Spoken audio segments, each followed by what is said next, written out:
Hello, this is Aaron West. I am the author of the A24 New Wave. In this book, I look at A24's output and I make the argument that we are in a new wave movement right now. A24 plays a major role. This book has a supplemental podcast where each episode is a brief conversation about an A24 related topic, whether an actor, director, or even a genre. As I continue research for the book and conduct interviews, I expect to record podcast episodes with people involved with the company. You can find the podcast at cinejourneys.com or wherever you find podcasts, and we are proud to be members of the Someone's Favorite Productions podcast network. Hello, this is Chris Haskell from They Live by Film.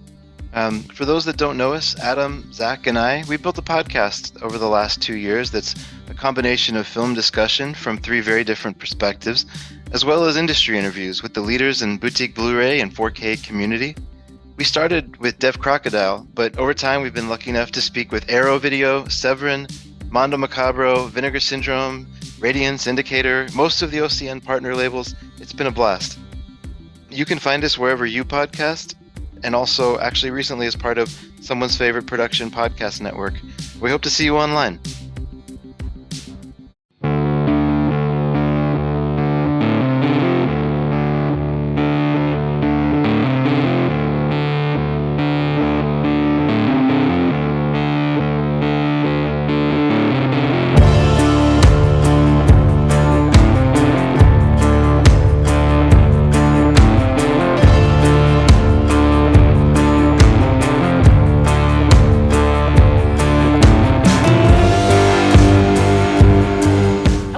Welcome to the Kulturecast. I'm Chris Stachiw, and I'm joined by 2 people that you have heard on this podcast before. She is a award-winning director, and a puppeteer, and a comic writer, and an artist, and everything in between. Maggie Turner, or Maggie the Odd. Hey, gang. And everyone's favorite West Coast daddy, it's Big Rich from the West Coast. Hey, lady! Oh my god. All of a sudden he's a character in a Don Bluth cartoon, everyone. Well, that was my attempt at a Jerry Lewis impression. I don't know why I'm doing Jerry. I guess it's, just after Labor Day. I've been in the mind of the telethon, but that was my attempt at Jerry Lewis. Well, I can tell you with absolute certainty that the film we are talking about on this episode of the Kulturecast has nothing to do with Jerry Lewis, but it was produced by Mel Brooks, which led to some confusion for the going audience in 1986. We're talking about David Cronenberg's magnum opus, The Fly. I think you're making a mistake. I think you really want to talk to me. Sorry, I have 3 other interviews to do before this party's over. Yeah, but they're not working on something that'll change the world as we know it. They say they are. Yeah, but they're lying. There is a limit, even to the imagination. Human teleportation, molecular decimation, breakdown, and reformation is inherently purging. Where our greatest creations meet our deepest fears. Something went wrong, Seth. When you went through, something went wrong. You are about to go beyond that limit.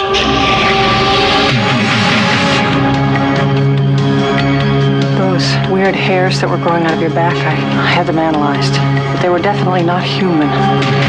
If you saw how scared and angry and desperate he is... I'm sure Typhoid Mary was a very nice person, too, when you saw her socially. No! You're afraid to be destroyed and recreated, aren't you? You're changing, Seth. Everything about you is changing. Oh, no. What's happening to me? Am I dying? I want to know what's going on. What does the disease want? It wants to turn me into something else. Oh, no. A fly got into the transmitter pod with me that first time when I was alone. Don't go back to it. It could be contagious. I'm afraid! Don't be afraid! No. Be afraid. Be very afraid.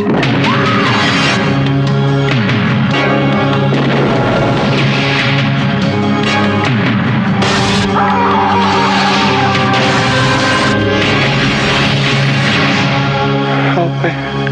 Please, help me.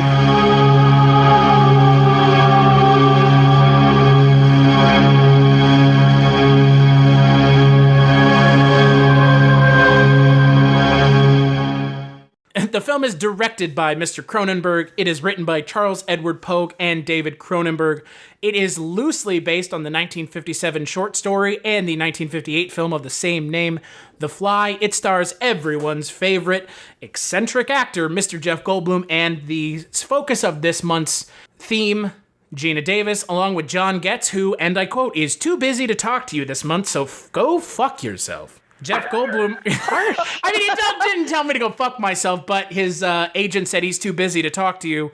I wanted to retort back, well, it is COVID and he should be staying at home because he's in his mid-70s, but what do I know? I just care. The film stars Jeff Goldblum as Seth Brundle, a scientist who may or may not have figured out the secret to teleportation. Geena Davis plays a journalist who is tasked with figuring out if he is full of shit or not. Hilarity ensues when he gets teleported with a fly. And by hilarity, I mean penises falling off, fingernails falling off, and everything in between. Now, Maggie, I know you'd seen this film before, but I am curious what Richard thinks, because Richard has never seen this movie before somehow. I know, one of those weird blind spots in my cinema history, but I'd never seen it before. I mean, I think I'd seen parts of it on cable. It's that kind of thing. But anyway, I had sort of a mixed response to this movie. I love Jeff Goldblum. I think his performance is off the charts. The movie itself, David Cronenberg movies in general, somewhere in that area, I think this one started going a little off the rails for me. But I'm interested to hear what you guys thought, and then we'll tear it apart. What about you, Maggie? What did you think rewatching The Fly, and when did you see it for the first time? Oh, gosh. I actually watched it maybe about 5 years ago, then marathoned it for like a month after, just kind of picking it apart. But obviously I love it. But this time around, I think I picked up on what was bothering me about it as far as like either the pacing or the tone. It's like if it weren't for the score, it would be like a glorified anti-science PSA. Like, don't teleport even once. You know, I had never thought about it that way, and we will get to the themes of this movie, because I would say that this film has overt and explicit and implicit themes, and Cronenberg has commented on them himself. As for myself, I remember the first time I watched this film. I watched this film when I was 16, and it was kind of on my path to watching more horror films. I wasn't exactly the biggest fan of horror when I was a kid, so this was pretty far outside of my comfort zone when I initially watched it. But I do remember when I was a young child having a sci-fi pinball game for my computer that featured 3 pinball tables based off of movies: Aliens, The Fly, and The Predator. And I remember playing The Fly one a lot and thinking it was amazing, not having any frame of reference for the film. But I remember watching it the first time and being, I would assume like most people who have seen this film for the first time, disgusted out of my mind. But once you watch it more times, I mean, it becomes less about how disgusting it is and more about how impressive the film's technical effects are, provided by Oscar winner from the film, Chris Wallace.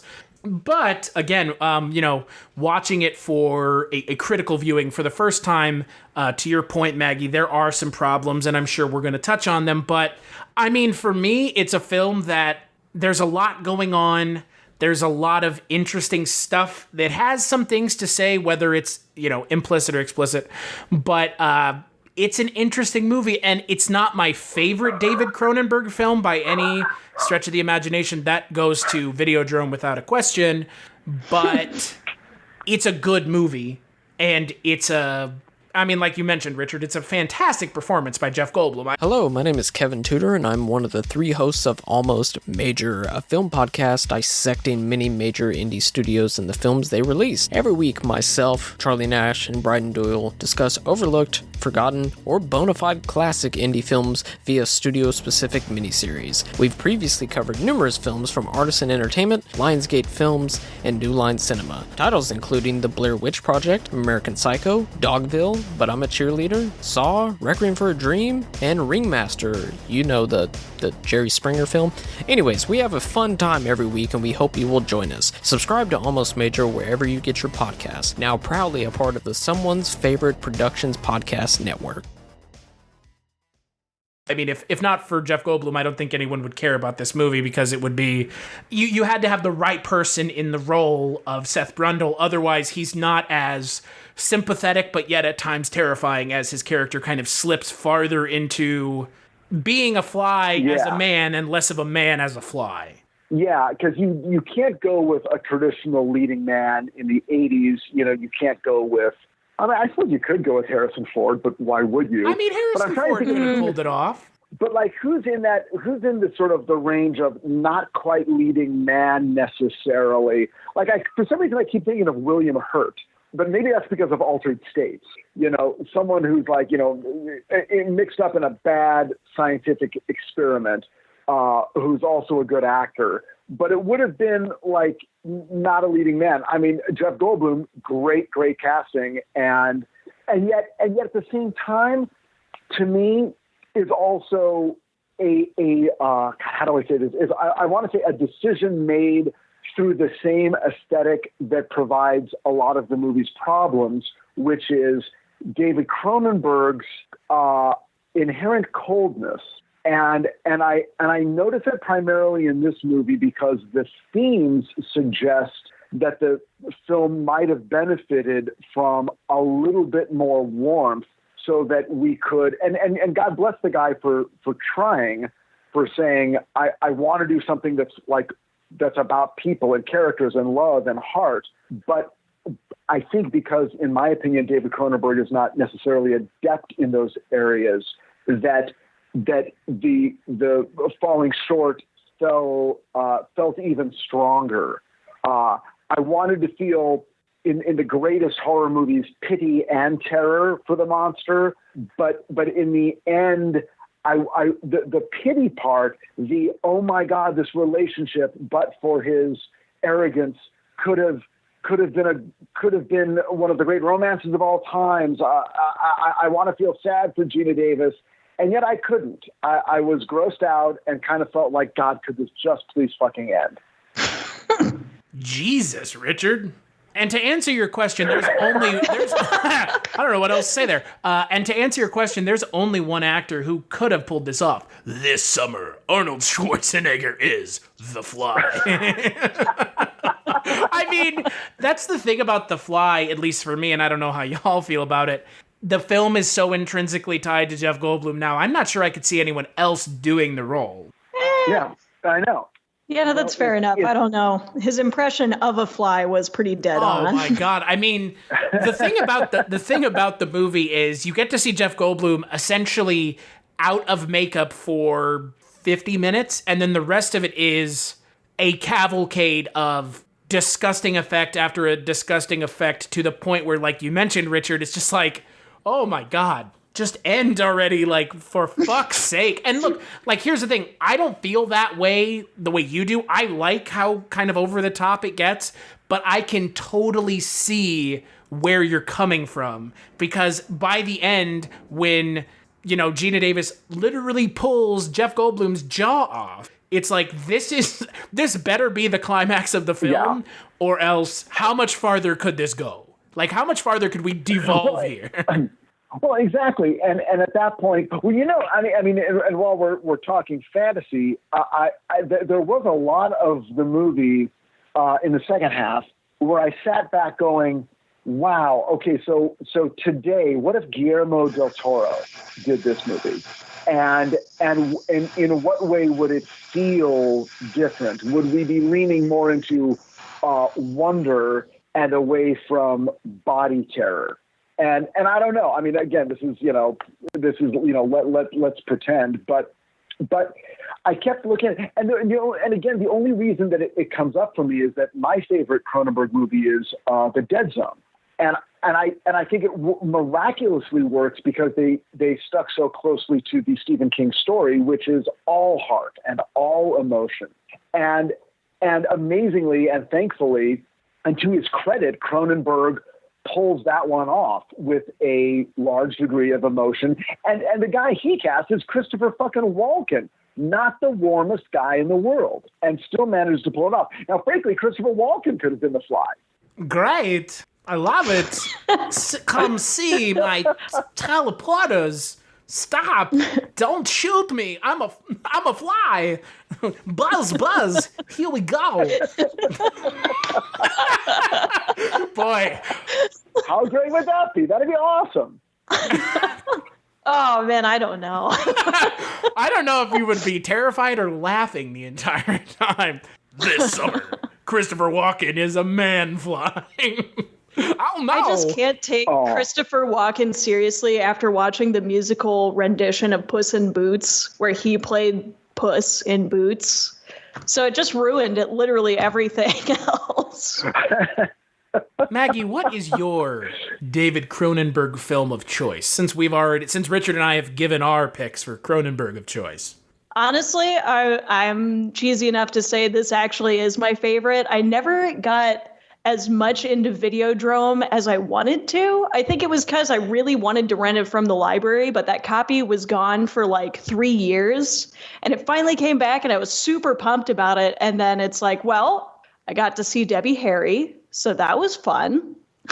And Woods made the worst VCR. That's true. But like, I don't know. It's something about The Fly. And probably, I don't know, I enjoyed Naked Lunch. It was really, it was a trip and obviously a challenge to even make that movie because of the subject material that it like took from the book. But I don't know, this one was just kind of like the perfect like gross out meets just kind of casual popcorn movie. It wasn't too long. And I really liked the wind up. I enjoyed the ending. I don't know if it was just because it was so over the top, but I don't know. This one, I think it's mostly, I enjoy it for the details and the points that it miss. Because of its kind of like alien nature, it kind of makes sense that it's like, oh yeah, no, it's this guy transforming into a fly. It kind of reminded me of how awkward the original with Vincent Price was. So I don't know. I enjoyed that. I got to say, what I didn't expect when I started watching this movie was a movie whose last third would be primarily concerned with the subject of abortion. Right. Which is really weird. It's really weird, but thematically, I'm like, wait, what's going on now? Now it's suddenly about, is she carrying the fly's larva? And then I'm like, oh, okay. Because she probably got pregnant after the gene splicing. But then I'm like, oh, this is the theme. This is the theme. It almost like you could, I bet 100 college papers have been written. Hello and welcome to Tumbleweeds and TV Cowboys. My name is Hunter. In this podcast, I'll be joined by a different guest each week to discuss a classic Western movie or TV show. I've been a fan of classic Westerns for as long as I can remember, and in recent years, they've become very nostalgic for me. I love the aesthetic, the tropes, and I love seeing different filmmakers' takes on them. At their best, they're incredibly entertaining, rewatchable, and some of my all-time favorite movies are Westerns. We'll mostly focus on Western movies made in Hollywood, but we'll also be covering spaghetti Westerns, and one thing I'm very excited to get into are Western TV shows. I've got some amazing guests coming on the show, film professors, historians, and podcasters. And Tumbleweeds and TV Cowboys is part of the Someone's Favorite Productions podcast network, and many guests on the show will be from other shows on the network. Thanks for listening. About how this movie is about this sort of primal fear of pregnancy, or like what genes are being spliced together inside of me. I always assumed that the film was an allegory, and they talk about it on Wikipedia. To your point, Richard, I'm sure there's been even more papers written about The Fly being an allegory for AIDS or cancer or the AIDS crisis of the 80s, otherwise known as the AIDS crisis of all time, because it's not like AIDS magically went away. But I mean, it was at such a height in the 80s with cultural awareness, except for Richard Nixon, or excuse me, Ronald Reagan, because that was a thing. But that's the way I've always looked at it. And this time I watched it, the abortion kind of angle feels really weird because it doesn't really It feels work. really weird.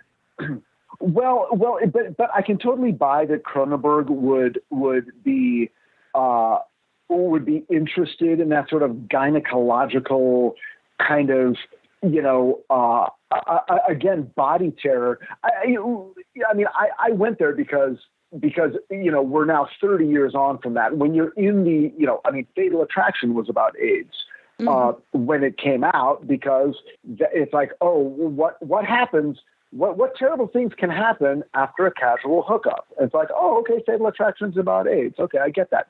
This one felt like Jeff Goldblum got drunk and did something impulsive and ended up mixing his genetic material with the genetic material of something else and now had to live with the consequences. Geena Davis had sex with Jeff Goldblum, even though she knew he was kind of a nutball, and then got pregnant, and now something is happening within her that involves genetic material mixing together and what will be the product of that, and her ability to choose to stop it. Because if you look at it that way, Jeff Goldblum doesn't have a choice. Whatever he's going to become, he's going to become. Geena Davis, if she gets an abortion, still has a choice. She can get out of this and get that fucking fly larva, Brundle fly out of her. And I don't think there's a human being watching this movie who is not on some physical level going, oh, please, dear God, get an abortion. No matter what side of the political fence you're on. I mean, in a weird way, Cronenberg was brilliant if that was his goal, to really go, hey, guys, how about something's growing inside of you and you don't want it there? So how about we get an abortion? And it's very hard to argue against that in this movie. You don't want a baby Brundle fly? Hey, maybe she doesn't. Maybe she doesn't. And then, of course, Cronenberg plays the role of the abortionist. Well, he plays the role of the he plays the role of the dream gynecologist, which was the other song. That was the sequel to Dream Weaver, was Dream Gynecologist. So. Oh, he's the one holding up the right. line. Yeah. I thought he was the guy. Yeah. I thought he was the guy in the office going, well, are you sure you want to do this? It's the middle of the night. I'm like, wait, that's Cronenberg? Okay. No, that is the fantastic character actor, Mr. Leslie Carlson, otherwise known as the main villain from Videodrome. So, there you go. There's things about this movie that, like we've already kind of mentioned about the themes that it touches on, it is kind of all over the place. I think my bigger issue this time watching the film is more of a structure of the film. It almost feels like when you have Geena Davis, finally leave the final time we see Goldblum, right, where he's still looks human, like not covered in makeup. You have that where he goes, leave, get out of here, go away. And then all of a sudden, his fingernails start falling off. The later half of the movie, it doesn't mesh very well together because it feels just like feels like vignettes. And it's like, it's a vignette and here he is and he looks a little worse. And the next time you see him, he's a little worse. And I don't mind it, but at the same time, it feels like stop and go. And really, there was only like one iteration of Brundlefly where he's like, oh no, I'm scared, I'm worried. Then the rest of it's like, hey, look at this. You know what it is? I don't know. It's pretty great. I can climb on. But I'm an insect. Like insect politics. Right. Which is it's like, I think it would take more than a day to get over that. Well, and that's the problem. And I think to your point, Maggie, if they had, because you have 7 stages of Brundlefly in the movie, including Correct. Brundlefly Teleplod or Brundle Booth or Brundle Thing as it was known by the crew. If they had done one, and this is also to your point, Richard, if they had done 1 or 2 more where he's, walking with those canes and, he's scared, he's playing a scared character, I think you would have changed the dynamic of the film and the way that Goldblum's character is received, because now, like you've mentioned, Richard, you have this character who is sympathetic to a point, And then as soon as she goes from seeing him that one time where he's completely falling apart, his ear falls off. And then he goes to the next thing where he has, sharpened teeth and his hair's falling out, but he still looks vaguely human. Like you mentioned, Maggie, he's all of a sudden like, this is fucking great. Look at me. It's like, hey, what? Like, it was like it'll make a great kid's book. It's like, this is 2 fucking days later. Like, there's no time. The only time frame we get is the time frame from when she leaves to when he calls her. Because I think she says it's been 4 weeks since I've seen you. But then everything else seems like it happens over the span of like a couple days, maybe? Right. Well, and it's frustrating. Well, a couple things. One is the character, what is his name? John Getz? John Getz, plays Stathis Borans, a terrible name for a character. Yeah. Also a terrible character, and the kind of character that shows up in 80s movies a lot, the asshole character, who seems to exist just to make the main character seem a little more palatable. It's almost like the worry is that Jeff Goldblum is going to come off like just too off-putting. So we're going to have to introduce another male character who's even worse. It happens a lot in cop movies. It's like in a Lethal Weapon movie or something. It's like, well, the cop character that we're rooting for, our main guy, Bruce Willis, Mel Gibson, Eddie Murphy, whoever, they don't play by the rules. But so in real life, they'd be sort of an asshole. But we want you to like the way they don't follow the rules. So then we have to create the asshole character who's another cop who's just an asshole. So all of our hatred goes to that guy. But they did it a little too well in The Fly. And so that when they kind of quote unquote redeem him and he becomes Geena Davis's savior, it's unsavory. It's like, please don't tell me this means that she's going to end, she's reevaluating her assessment of this dick. Because he's a fucking nightmare. Like you mentioned, it is weird because... Have you ever wanted to dive deeper into the horror movies you love? Beyond the Blood is a horror podcast for fans who want more than just surface-level screams. We do deep dives into the movies that shaped us, digging into director commentaries, behind-the-scenes stories, deleted scenes, and the special features that most people skip. Each episode is a love letter to the genre. We break down how these films were made, the creative risks that paid off or didn't, and the lasting impact they've had on the genre as a whole. From 70s slashers to modern nightmares, we celebrate the craft, chaos, and characters that keep us coming back. If you're the kind of fan who rewatches movies with the commentary on, or you simply grew up in the video store horror aisle, the Beyond the Blood podcast was made for you. New episodes every single week. Subscribe, and let's dig deep. Welcome to the Beyond the Blood podcast. Seth Brundle is a prototypical Zuckerberg, Jobs, what have you, genius scientist who has absolutely no frame of reference how to interact with people. And the character of Stathis Borans, you didn't even have to make him a terrible person, because what is gained by him being this kind of slimy, smarmy, dickhead, borderline, or even complete, kind of misogynist. The fact that he shows up in her apartment, it's all the time. It's just like, this guy is a molecular level piece of shit. And yet, like you mentioned, Richard, at the end of the movie, you're like, I feel bad for this guy. It's like, but what? Like, boy, talk about a bait and switch. Not only that, but what the thing you forget when you create a character like that, or more commonly in movies, when the main male character we're supposed to love has a really hideous bitch for an ex-wife, it's like, well, but he married her. Geena Davis dated this guy. The net effect of writing a character like that is that we lose respect for her. It's like, what were you ever doing with this guy? Did he just suddenly become a misogynist dick? It's like, now we're questioning her. That's not where you want the audience to go. No, change your lock. Yeah, for the love of God, do it. Lock, or just get a guy who wasn't right for you, but is still a decent guy, and maybe even a sympathetic guy. That's the thing.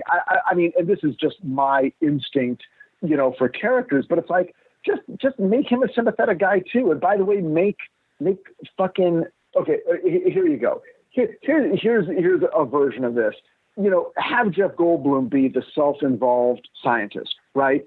And which he is in the movie. Who's totally. The guy he is in the first 15 minutes in the whole introductory sequence, and all he can think about is he's totally obsessed with his science and his scientific discovery. He's going to change the world.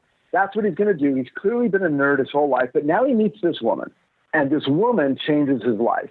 And this woman changes his life by making him more human, by giving him humanity, by introducing humanity, gene splicing humanity into Seth Brundle.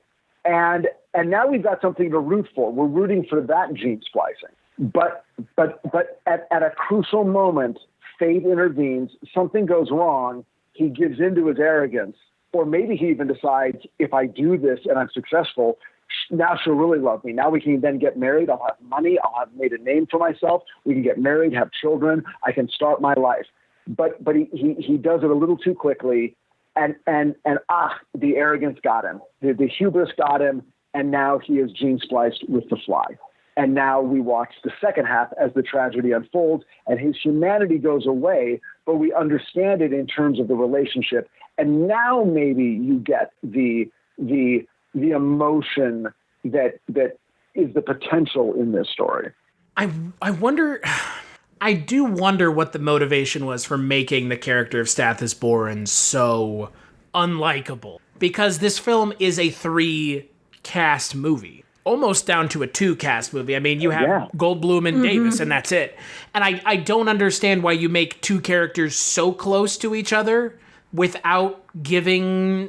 I mean, there needs to be some sort of differentiation between the two, and there's not, and it does, again, feel completely unearned when at the end of the movie, the only reason Geena Davis's character survives is because Stathis Borans shoots the telepod. I mean, otherwise she dies.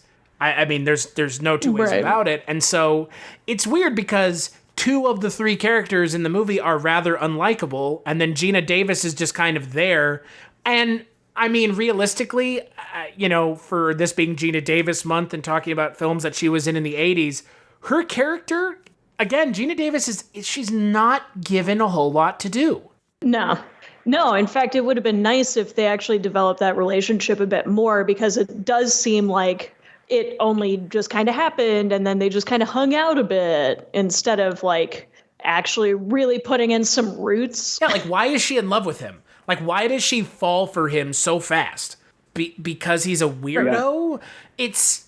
I don't know how you feel about this, Maggie, but it feels like Geena Davis's character is like the computer in the film. She is the basal exposition of the film. She exists to push the film along, and other than that, she's not given a whole lot to do. Yeah, that's a fair statement. It just kind of makes it... I mean, it's almost like cardboard cutout type of thing. And some of the details are really well thought out, but it's not the important details that actually like knit everything together.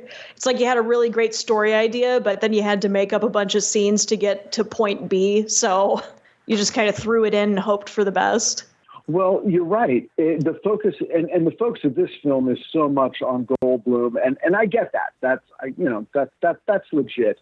But compare it to other 80s movies like Alien or Aliens, where Sigourney Weaver plays a real character, and it's really about how she deals with this horror. I mean, there's a way to kind of reapportion some of the landscape of this film and really make it about this woman and her choices, good, bad, or indifferent, and sort of and just follow her.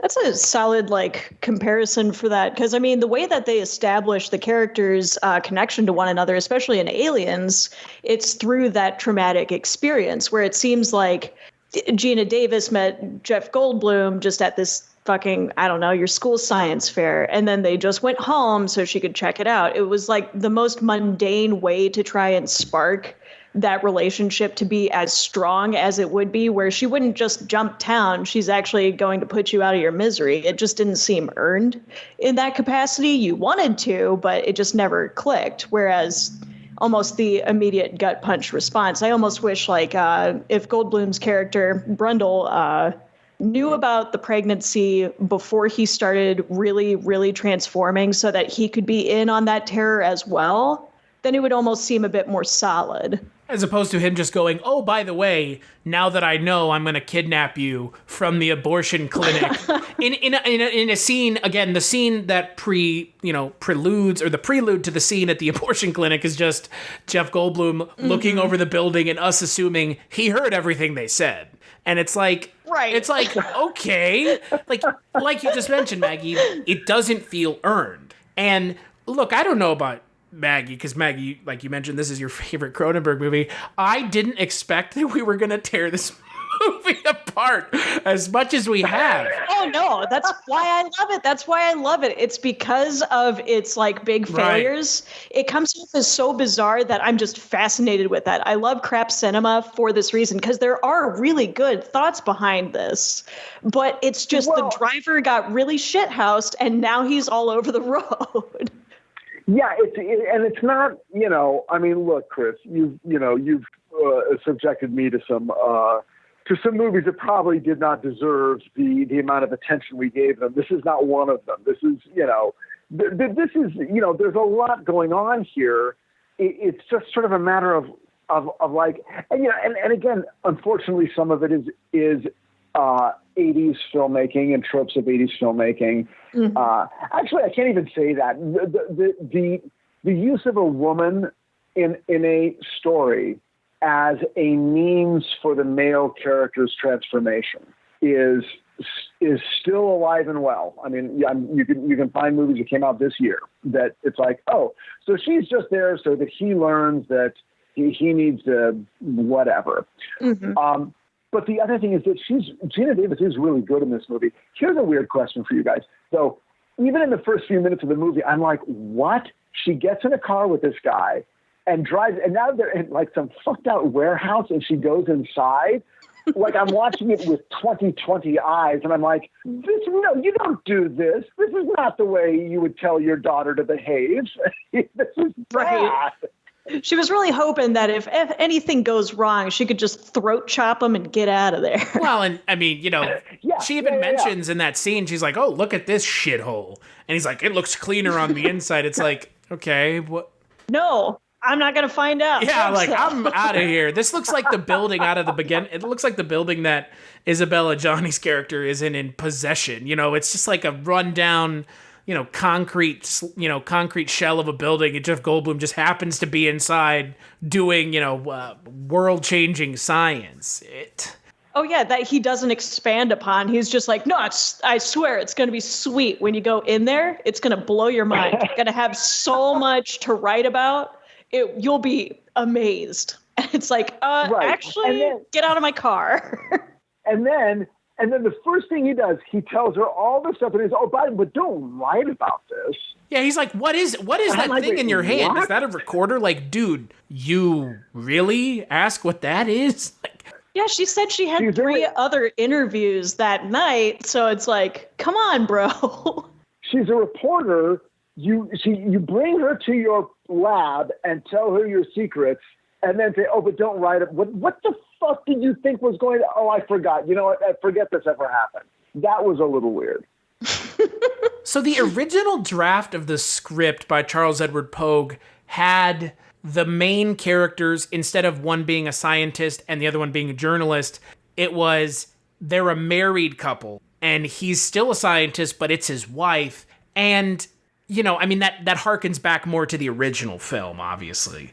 But right. I think it would have worked better. I don't know about that. I don't know. It sounds like sympathy for their relationship, because their relationship's already pre-established, and you don't have to spend half of the movie explaining their relationship and trying to create it. And I mean, I don't think the film is particularly successful in making Geena Davis and Jeff Goldblum's relationship in the film particularly believable or sympathetic.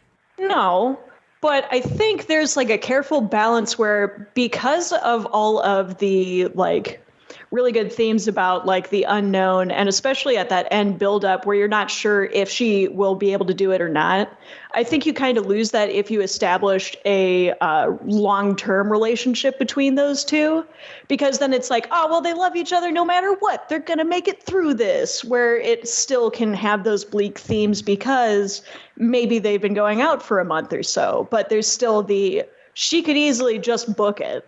Yeah, I guess you're right. And I guess what it speaks to, I wish there was just more of what does she want? You know, she's been in one bad relationship with, you know, that guy.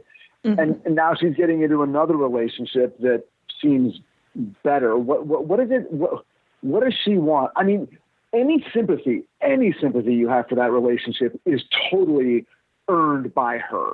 I mean, she does all the heavy lifting emotionally in this movie. Everyone else is just kind of strutting around, you know, turning into slides and acting like assholes. So it's like, if you're going to do that, it's just, there's this feeling of like, just give her a little bit more so we understand exactly what it is. What were her hopes and dreams? What was her investment in this relationship? What are the stakes? What is she losing? And yet, I swear to God, I got to come back to, she gets to that point and she's like, I want this fucking thing out of my body. And like, to me, that becomes the theme. It's just like, no, I'm pulling a U-turn on this. That guy seemed great for a little while. He's not. And I got to cut all ties. She clearly doesn't have the greatest track record with awesome guys. So now she's like, I gotta, no, I'm not doing this. I ain't taking one for the team. We're getting this fucking thing out of me. And I gotta say, I was 100% on her side in that desire. And when fucking Fly, quote unquote, saves her from her abortion, I'm like, no, you fucker. I absolutely lost all sympathy for everybody. Now I hate Brundle. I hate Strathis or whatever his name is. And I'm frustrated with Geena Davis. I get it. I'm like, okay, I know that based on the structure of this movie, I'm supposed to feel sorry for you and your predicament, but I'm frustrated with you too. I wish you had killed him a lot quicker. And here's the other thing, and we didn't say this a lot last month, and you were both on a podcast in August for Indian cinema, so you know, I think we all agree no films last month needed to be any longer than they were because those movies were already topping out at 2.5, 3 hours. I actually think this movie may have benefited from maybe 20 minutes extra, maybe 10, 15, 20, 30 minutes maybe. I mean, what's odd about this movie is that it's an hour and a half. And it really honestly needed a little bit longer to really build those relationships and not rush them between Goldblum and Geena Davis. So what would you have put? What would that 30 minutes be? I think the 30 minutes would have been more of what I was talking about earlier, where you have Jeff Goldblum's character post-teleportation starting to fall apart, but you're really working towards making him a sympathetic character. And, you know, and making that downfall at the end, the eventual downfall that we all know is coming, making it more tragic, because he really only has one sympathetic transformation in the film, only one sympathetic stage of his transformation, and that's the one where he's, you know, he's walking with the crutches or with the canes. And to me, you need more of that to make him more sympathetic. If we're talking about leaving the film the way it is now and not giving the film a complete overhaul with the character motivations and the characters how they are. You know, let me ask you this. I really liked the way the movie opened. I mean, I was very immediately involved and intrigued. You know, it starts on a close-up of Jeff Goldblum kind of saying, I've come up with something that's going to change the world.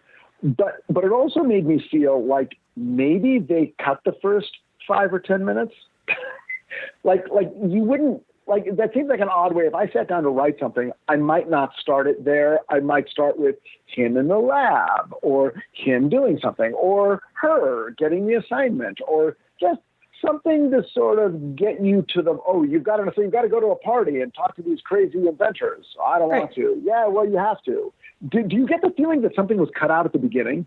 Yeah, like even them entering the building. It's like any movie from that age, this age, whatever, there would be that kind of expansive like introductory shot so you know where the fuck you are. Instead, you're in the middle of this room and it does drop you in. It's a pretty very cold sudden. open. Yeah. Pretty cold movie. Well, so there are some things cut out of the movie. The notorious monkey cat scene, which is...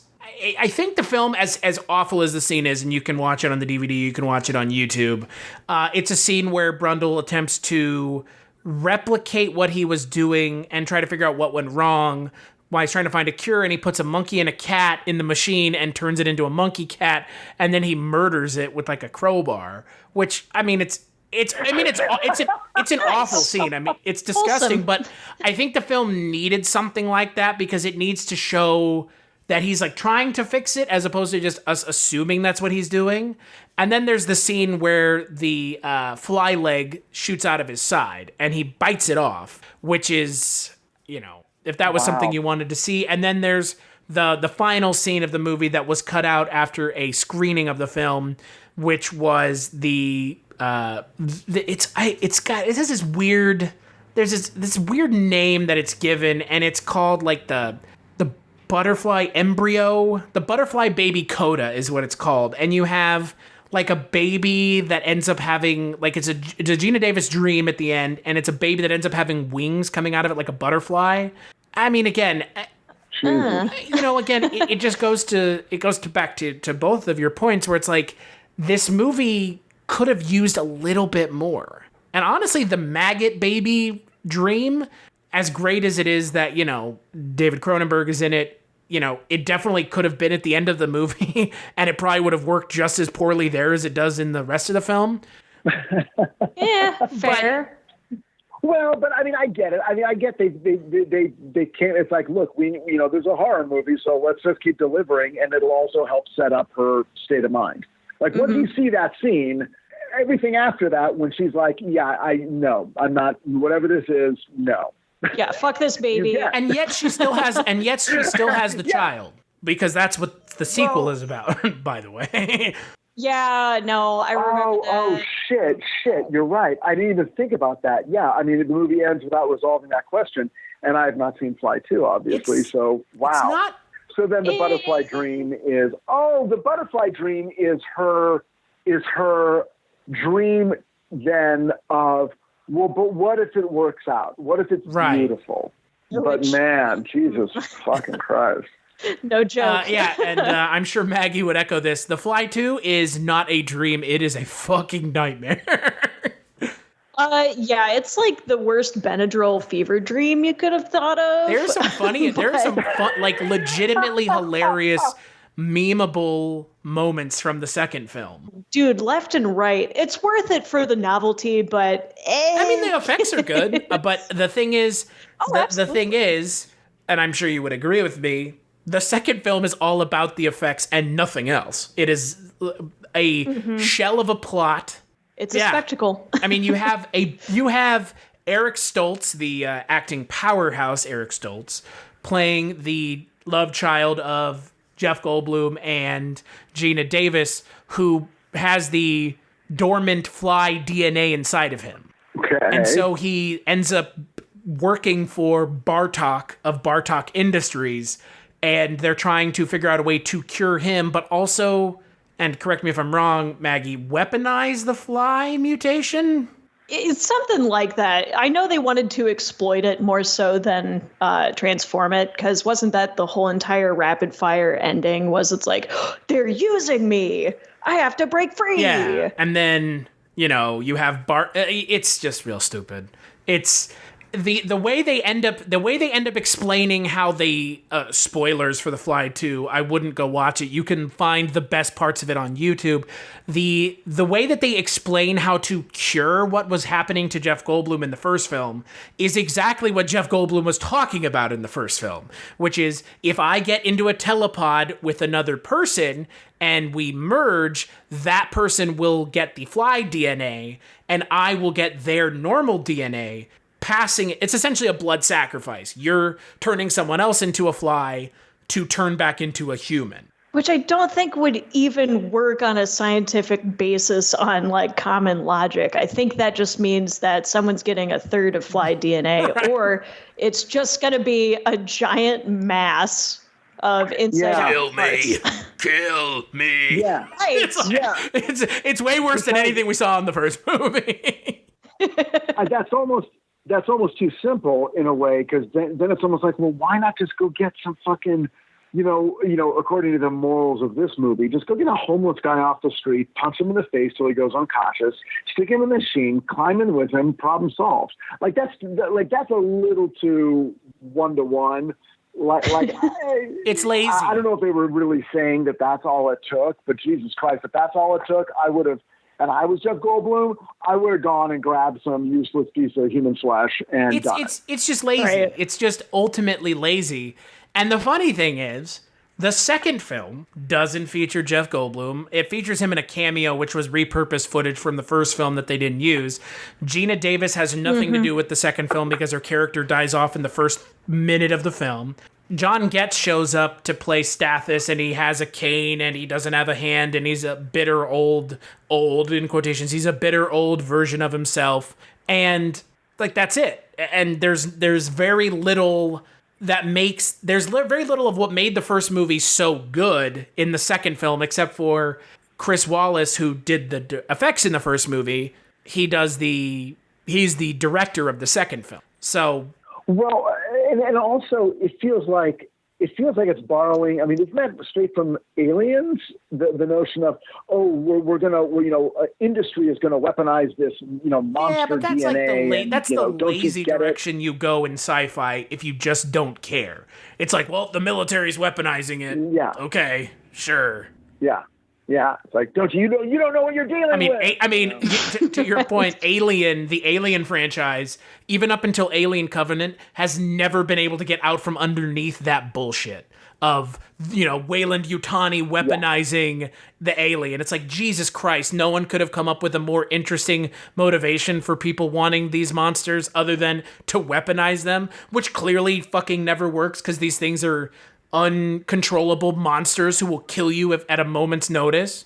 It's just look, The Fly 2 is bad. It is a film that you should watch on YouTube. The parts where dudes are getting their like skin ripped off their heads and like weird things going on, and the Martin Brundle fly is pretty cool from like a design standpoint, but nobody from the first movie other than the guy who did the effects had anything to do with it. And you essentially lose all the great detail of the first film that kind of made it more acceptable in the long run. I almost would have preferred if The Fly 2 was just, a repeat where maybe Geena Davis is trying to find the fly to try and use backflip into science.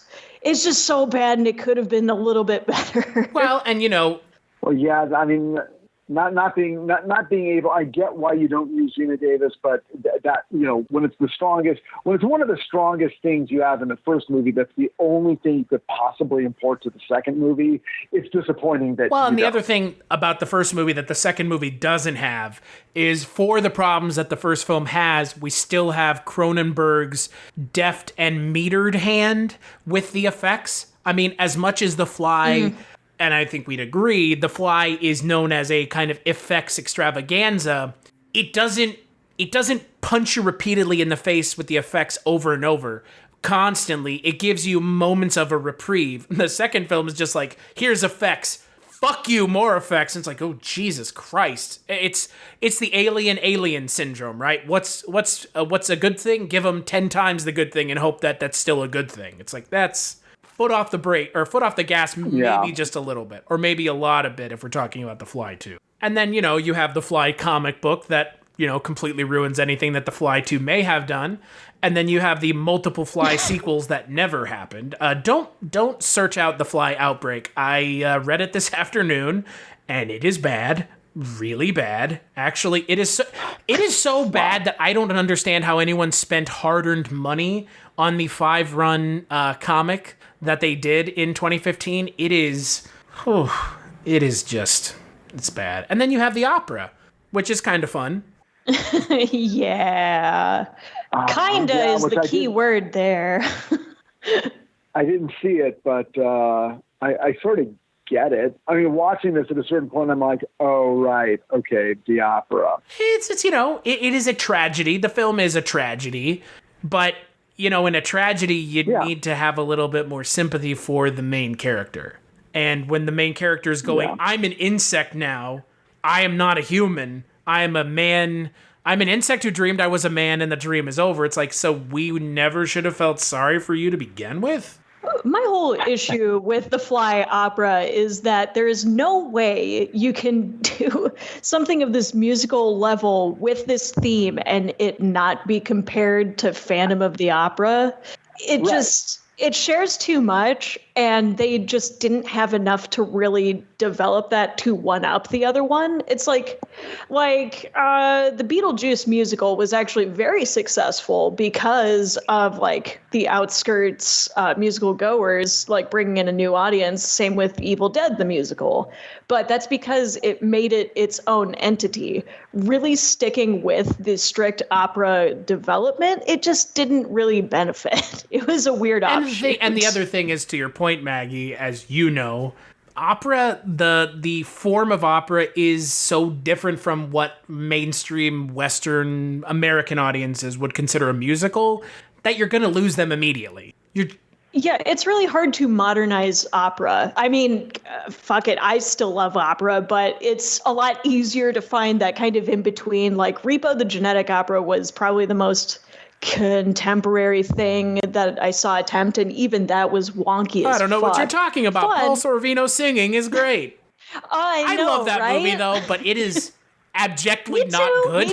It is absolutely. It's just a very difficult thing, and they of course had to do little cheats like the comic book interludes to avoid speaking lines. And it's like, okay, at that point, just don't worry about the strict structure. Just make it a musical that's predominantly music. Just stop. I mean, American audiences, I'm not going to speak for all of them, wholesale, but I will say that there seems to be, for a large portion of American audiences, opera is so far outside of their wheelhouse, but there's no interest. I mean, and look, if you want to make The Fly the musical, honestly, if it's me and I make The Fly the musical, I don't make it serious. I make it comedic. I steer into the ridiculousness of the story. Because at the end of the day, I mean, the original film in 1958, it's not scary now. I mean, it's, you got Vincent Price and David Hedison, and there's a guy with a giant 20-pound fly head walking around. I mean,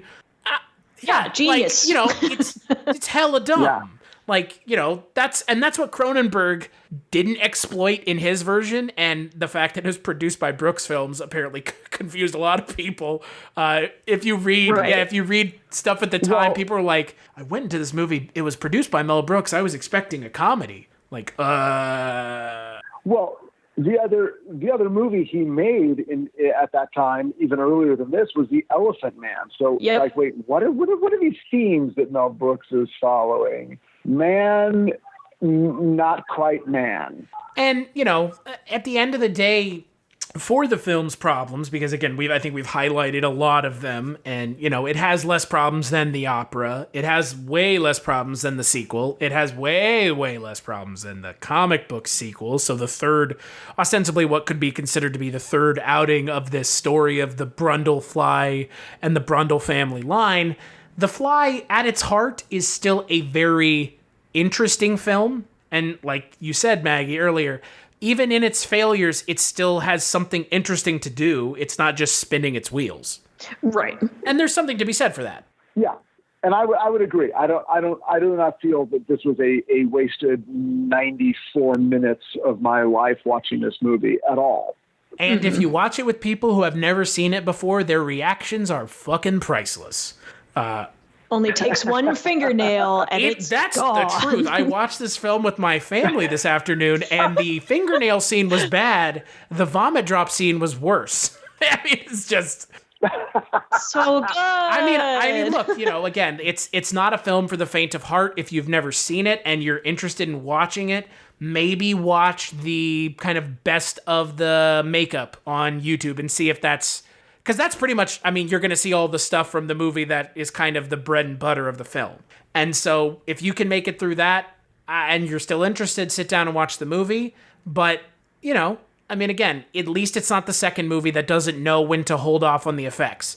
And you've got Jeff Goldblum, and Jeff Goldblum is consistently great in most things that he's in. It's probably my favorite role he is in. I would have to agree with you. I would have to agree with you 100%. He's less Ian Malcolm in this movie than he is in almost every other role, which that's the thing about Jeff Goldblum now, right? It's kind of like Will Ferrell. Everyone just kind of expects that Jeff Goldblum is going to do the eccentric weirdo thing from Jurassic Park.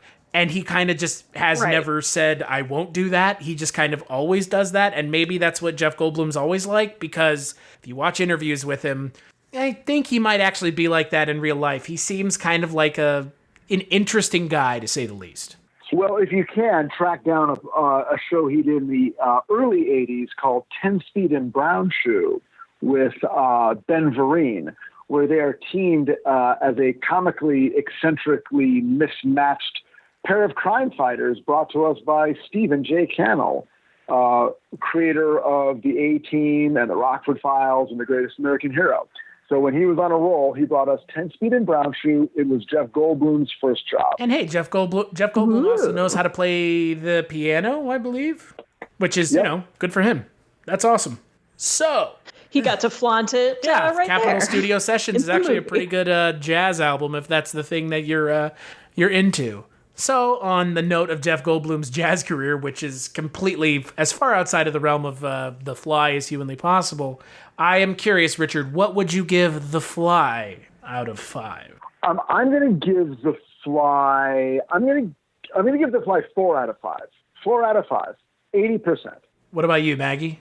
I was thinking probably 4.5. It's one of those where, it has its problems, but I like the 95-minute movies. It may go by way too fast and they can't elaborate, but man, short, sweet, to the point, you get the gist. Yeah, for sure. I mean, look, The Fly is 20 minutes shorter than its sequel, and its sequel didn't need those 20 minutes, and it did nothing with them, so...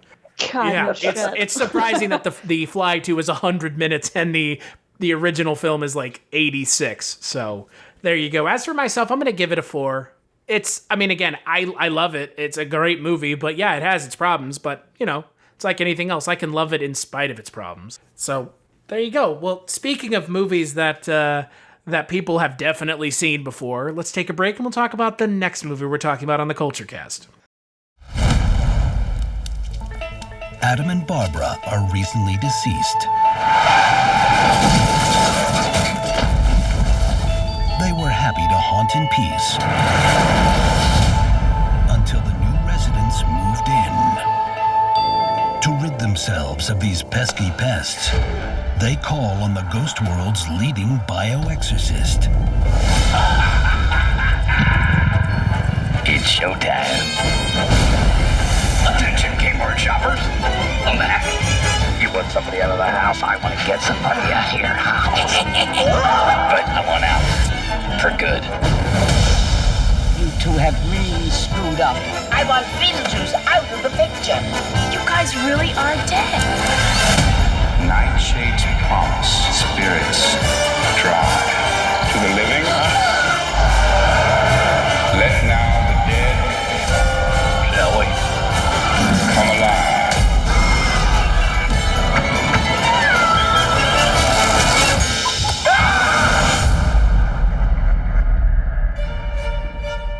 That is why I won't do 2 shows a night anymore, babe. I won't. That's right. On the next episode of the Kulturecast, we're talking about this little indie film that I guarantee you've probably never heard of, Beetlejuice. Ever heard of that movie? I haven't.